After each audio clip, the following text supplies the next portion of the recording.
The canoe kept us alive. They can go up the rapids or come down the rapids, come back with venison, berries, everything. They have larger canoes where they can spread it all around. The canoe was their true livelihood. They used the canoe to carry cedar logs from one point to the other. They would even hunt deer and carry the deer meat across to the families on the other side of the lakes. To me, when the canoe is coming back to the lake, it's coming back to its place of ownership, to Lake Coeur d'Alene, where I belong. It's on our waters. We should prepare ourselves to protect it always for the environment.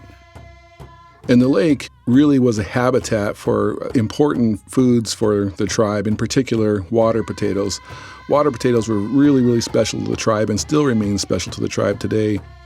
When it gets to be winter, they can come down the lake, they can survive the winter. The lake always give them something to live on.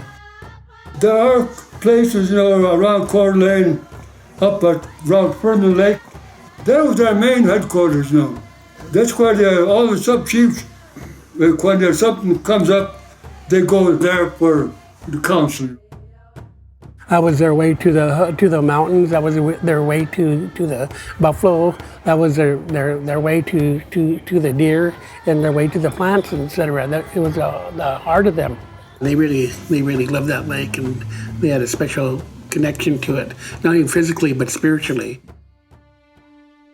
Catholic missionaries and others the trappers started coming in here in the 1850s. In 1867, the United States government created a reservation out of the tribe's Aboriginal territory. The tribe instantly rejected that initial reservation because it didn't include Coeur d'Alene Lake. They subsequently negotiated as equal partners with the United States government, and each time they always protected the lake and made sure the lake was a part of that reservation. There were three executive orders that were made, or at least three negotiations that were made, and every one of them had the lake involved in there, and they were cut. There was a line drawn every time, and it was because of the political influence of the towns that had sprung up there and homesteaders that came in at that time. Back in the day, it was all about greed. It was all about extraction. It was all about mining for precious metals. At the time, it was silver. They're having trouble getting up into the mining territory, up into the Silver Valley, because of the mountainous territory. The only access really is up the waterways. The United States wants to renegotiate.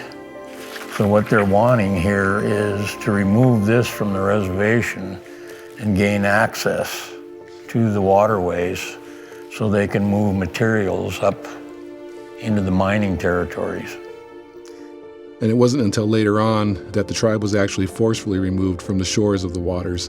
They located all the tribal members on the west side of the reservation in the uplands away from the water. So it was a devastating time for them. Over the decades, we used to visit Coeur d'Alene River on a regular basis, gathering water potatoes, swimming in the rivers. And there was a day and a time when our people noticed that the river turned white.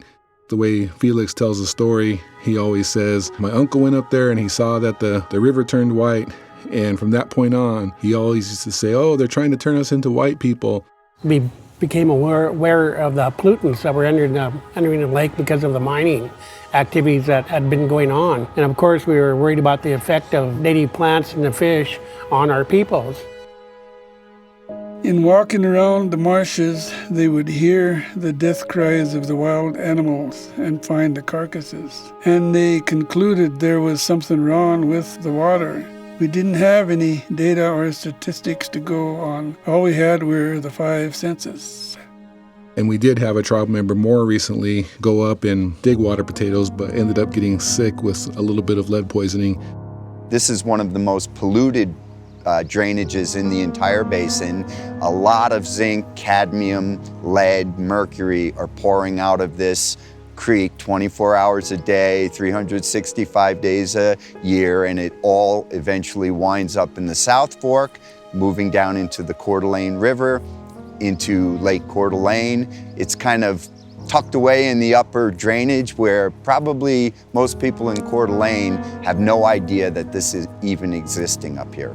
I remember just herding to the Coeur, going up and seeing the mining tailings piles and looking at what had happened. Anytime it's stirred up, it's going to be hard for our fish peoples, the animals that live around it, and the entire ecosystem in itself. Everything's connected, as we say, so it's all impacted. Well, for me, it really is just bringing things into balance. Seems like to me when nature's in balance, that's a reflection upon us.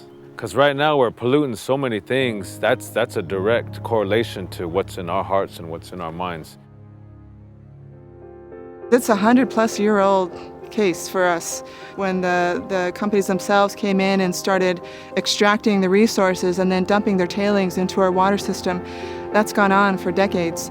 And then as we watched it pollute our waterways and our entire ecosystem, that's when the tribal peoples decided to take action, because neither the state nor the federal government were stepping in. We think that if we can gain control of the waters, that we can control how that water is going to be utilized.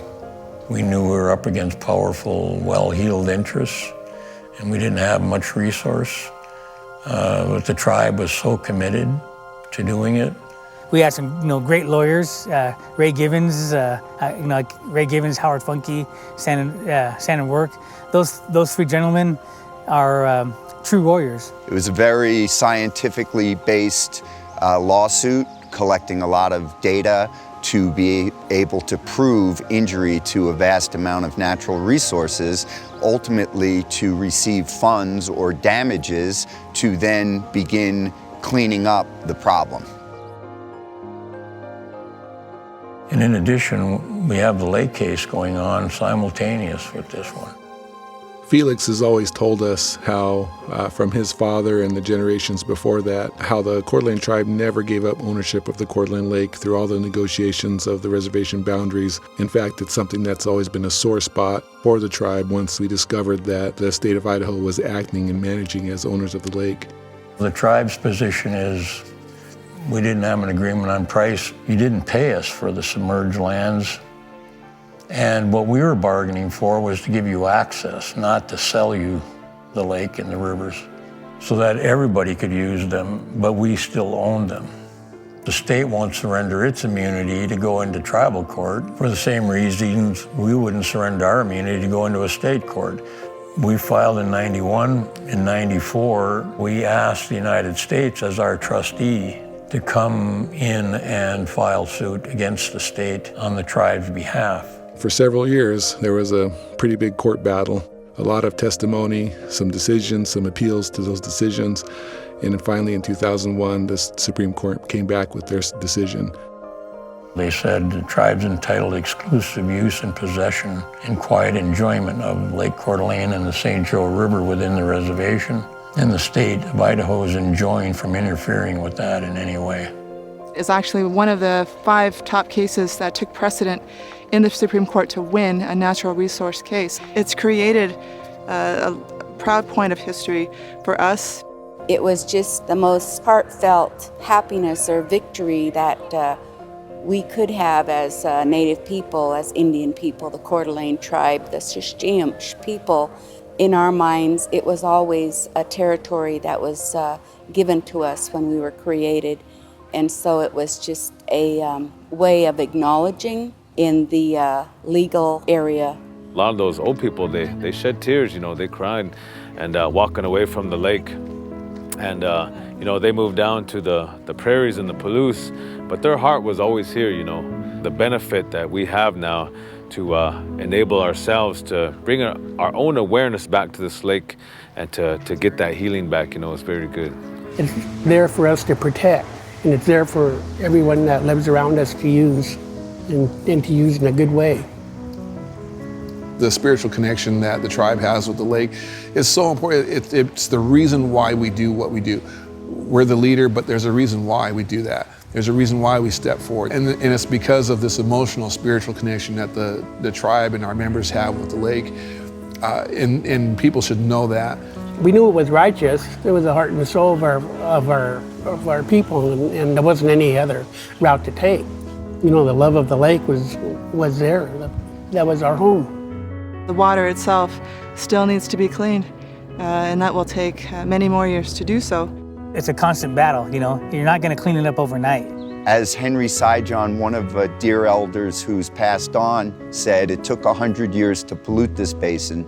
It's going to take 100 years to clean up this basin. Truly, it's going to take billions and billions of dollars to clean up this mess. Work together with these agencies, work together with state, work together with different leaders in the community. I'd rather us to be like this instead of like this. We certainly want to start working in protecting that lake. If there's work to do out there, then let's do it. Just, you know, we're messing around with little pockets here and there. Let's attack that lake and start working on it. The main thing for now is to raise awareness and basically to bring the community in and get everybody involved. My brother Quan and I, we are just young warriors, young people who've been handed off those ambassadorship pieces, and so it's our responsibility now to be good stewards, and soon we'll be handing it off to our children. As you see here, we'll be handing that off to them, because as our grandfather Felix will remind us, that our greatest contract with anyone and anything in this world is with Mother Earth first and foremost. We're owning it so that we're making sure that it's taken care of, and not to be selfish either, but taking care of it for the benefit of all people, whether we're tribal members or non-tribal members. When we launched from Benoit Lake, there was an energy there. There was a certain energy there amongst the old folks, the leaders, the children, and we all gathered and we had our prayer, we had our blessing, and they launched off. And my son was in there and he launched off, and boy, you know, I told him over and over, I said, son, I was so proud of you going on that lake and doing that. And if you look down 20, 30, 40 years, that's going to be a historic moment. Yeah, to me, it's a spiritual healing. You know, we've gone through, again, so much with the boarding schools, with termination era relocating of our people into the broader community of the U.S. Now it's just time for us to get back to ourselves. And as Grandpa Felix would say, you know, connecting back to our land and reinvigorating that spiritual connection that we've always had. And for us as a people, it's a way to put ourselves back together and to realign with Mother Earth and be whole again. We were the ones that had to go out and find somebody who knew how to make a canoe, because we didn't have, we've lost that. We had lost that because they removed us from the lake. When we did the very first blessing down at Camp Larson, and our young people, they, you know, sang an honor song. And when that canoe touched the water, I felt our ancestors. I felt them welcoming us home. The canoe has come back to life. It's bringing us all back to life. We're here together. I always said, the eagle belongs up there. He knows what's going on all over. But the canoe, he's the boss of the lake. It feels like we've been lost for a long time as Indian people, and we're now finding the roots of our own people so that we can feel proud and feel that pride within us. Let's bring back some of these canoes that we utilize on this lake. Let's relearn how to be on the lake in a traditional way. Let's learn the language associated with being on the lake. Let's do that. And let's bring all our children. Let's create programs around it. Let's bring them down to the lake. Let's utilize it even more. And in that sense, you know, for me, when I come to the lake, it represents health. Our people, the Sistichum's people, we have the ability to once again stand proud of who we are. I think about my elders, what that lake meant to them. I'm part of it. Always been part of it.